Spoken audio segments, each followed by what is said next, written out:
You've gone down to visit with former President Trump a number of times at Mar-a-Lago. Can you tell us a little bit about his mood and perhaps his interest in helping Republicans win back the House and Senate?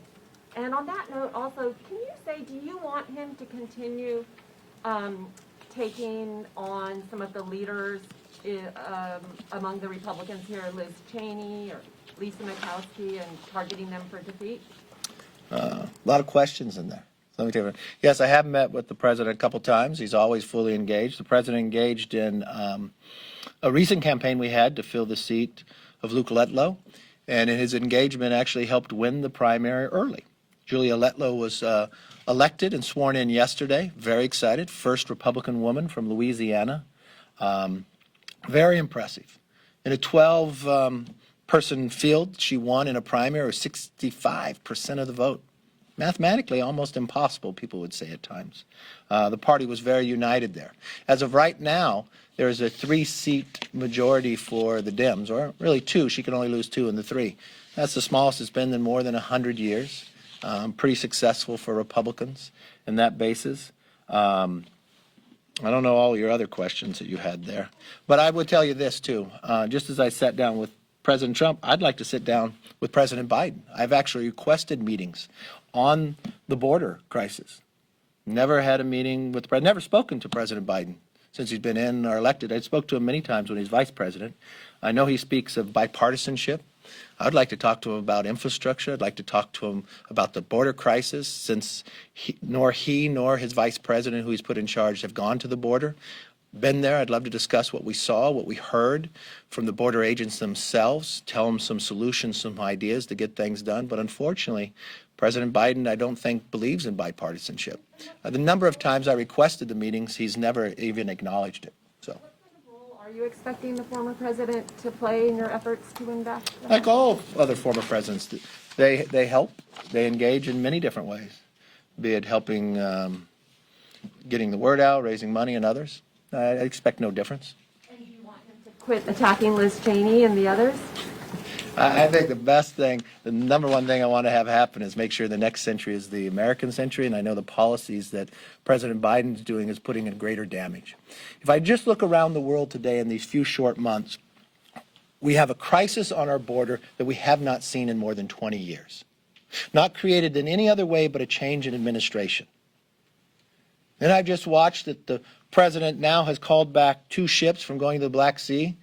I don't know how Putin responds to that. He builds up 80,000 troops along the border of Ukraine. I watched China, our adversary, and Russia get stronger as President Biden changes the energy policy in America. I watched Americans get laid off, that he ends the XL pipeline but does nothing to stop Nord Stream within Russia. Even though Congress, on a bipartisan basis, passed a bill to put sanctions, he chose different sanctions and a weakness. So I do know if the next century is going to be ours, we're going to have to change administration. We're going to have to change Congress, where we have a speaker today who thinks the border is in good shape. That's my focus. Yes, sir. On proxy voting, that's been extended through May 19th, if I remember correctly. You've said that you would like things to return to normal. I'm curious, A, if you think that should be the last extension, and B, for the members of your own party that are using it, will you tell them at some point to stop using it, given what you want? There's 4 things we need to do. Get Americans back to work, back to school, back to health, and back to normal. And I think the first place you should lead it is in this House of Representatives. More than 75% of that body has been vaccinated. There's a number of them that had COVID that have not been vaccinated. If you go into the Senate, you don't have to wear a mask if you're a manager from the House trying to impeach somebody, but if you're in the House, you still have to wear a mask. I don't know the difference in science between the House and the Senate. When you speak in the House, there's nobody else around you. I'm not quite sure. I look forward to the day that when Congress changes, that you have to show up to work to be paid. That will be one of the first things I will do. We will not vote by proxy. And the other thing that would be interesting to have happen is that bills actually go through committee. So voices that constituents around the world, around the country, lend their voice to their representative, they could actually be heard and have input on bills. So you would not support another extension? No, I didn't support the creation of it. If we are essential through all the history of America, through war, through plagues and others, even within the Civil War and Capitol being burnt, we still showed up. This is the first Congress that can't. I've watched congressional members be on a boat and vote. They're with their family out on a boat. They're still getting paid. And they zoom in for a vote. That's appalling. And members of your own party that are using it? People should be here to work. There's an exception. If there was an exception out there, I'd say Dan Crenshaw has the exception. Because he's not allowed to fly. Because he has to sit face down. Because of his dedication to this nation. Yeah, he was injured and his eyes hurt. That's the person I would say would have an exception. Yes.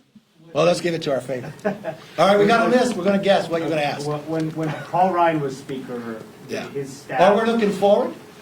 We're going Paul Ryan, Can I okay. ask my question? Yeah. When Paul Ryan was Speaker, his staff had a conversation with Matt Gaetz about his professional conduct. Okay. Were you ever aware of any No. red flags, any concerns about his conduct when you were Majority Leader?